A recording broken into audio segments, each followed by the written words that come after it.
Welcome to mega nine TV.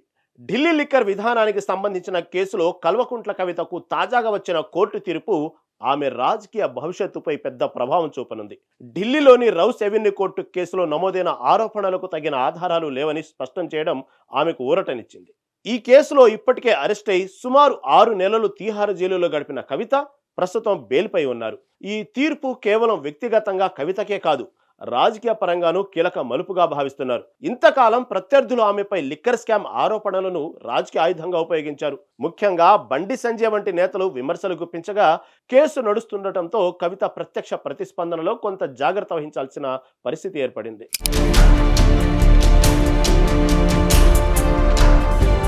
Case నేపథ్యంలో భారత రాష్ట్ర సమితిలో అంతర్గత సమీకరణాలు కూడా ప్రభావితమయ్యాయని రాజకీయ వర్గాలు చర్చించాయి. పార్టీ అధినేత కేసీఆర్ కేంద్రంపై దూకుడుగా విమర్శలు చేయడంలో ఒక దశలో మౌనంగా మారినట్లు విశ్లేషణలు వచ్చాయి. ముఖ్యంగా నరేంద్ర మోదీ నాయకత్వంలోని కేంద్ర ప్రభుత్వంపై విమర్శలు తగ్గించారని ప్రత్యర్థి పార్టీలు విమర్శలు చేశాయి. ఇక తాజా తీర్పుతో పరిస్థితులు మారే అవకాశం ఉంది.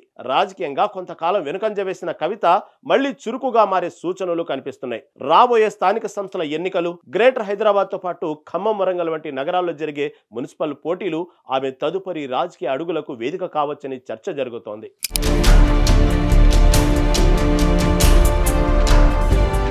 ఇక కుటుంబ పార్టీ అంతర్గత సంబంధాల కోణంలో కూడా పరిణామాలు ఆసక్తికరంగా మారే అవకాశం ఉందని పలువురు విశ్లేషకులు అంటున్నారు. పార్టీ వర్కింగ్ ప్రెసిడెంట్ కేటీఆర్ తో ఉన్న విభేదాలు భవిష్యత్తులో ఎలా మారతాయో చూడాలి. అలాగే సీనియర్ నేత హరీష్ రావు వంటి నాయకులతో కూడా సమీకరణాలు కూడా కీలకమవుతాయి. మొత్తంగా చూస్తే ఈ కోర్టు తీర్పు కవిత రాజకీయ జీవితంలో కొత్త అధ్యాయానికి నాంది కావచ్చు. ఆమె మళ్లీ బీఆర్ఎస్ లో చురుకుగా వ్యవహరిస్తారా, లేక స్వతంత్ర రాజకీయ మార్గాన్ని ఎంచుకుంటారా అన్నది తెలియాలంటే కొద్ది రోజులు వెయిట్ చేయాల్సిందే. చూడాలి మరి తెలంగాణ రాజకీయాల్లో ఈ పరిణామాలు ఎలాంటి మార్పులకు దారితీస్తాయో.